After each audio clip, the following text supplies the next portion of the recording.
About 7 years ago, I got an invitation to attend my cousin's dinner party. I had never seen my cousin or his family before, as we've only ever spoken on the phone, so I was surprised when his family suddenly invited me after all these years. The day arrived and I got ready to leave out.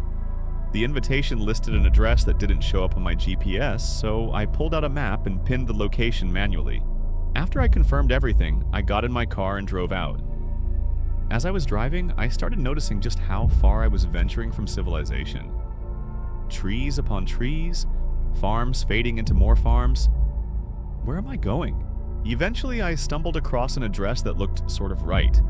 As I approached the house, something about it gave me a pause. It looked dull, dreary, almost forgotten, and leaves and branches wrapped around it, like nature was trying to swallow it whole. This can't be it, I said to myself. The moment I pulled into the rocky driveway, my aunt and uncle stepped outside to greet me, smiling, excited, and welcoming. I shook off the unease and walked in. I asked where my cousin was, and they said, he went to run a few errands and he should be back later. We spent the next couple of hours chatting about my mother and the family. My aunt cooked an incredible homemade pot roast, and I polished off my plate in minutes.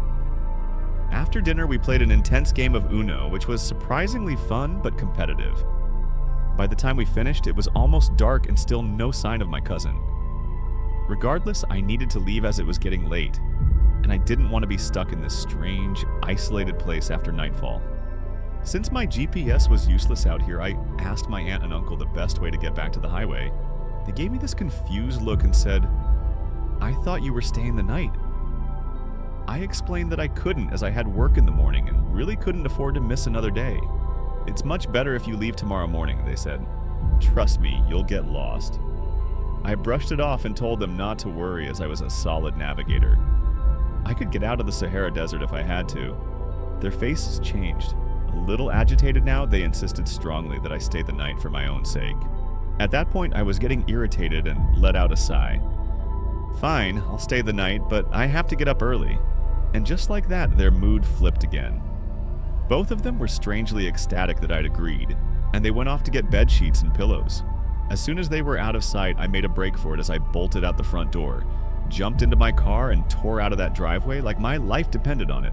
It took some time, but I finally navigated my way out of that depressing place. I got home about an hour later than I expected.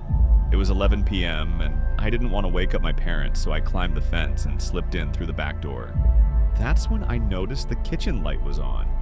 When I took a step inside, my mom was sitting at the table looking impatient. "Where were you?" she asked. "I was at Aunt Deborah's, you knew this." Her expression didn't change, and that's when she asked, "Then why did she call saying you never arrived?" To this day, I still don't know who I visited.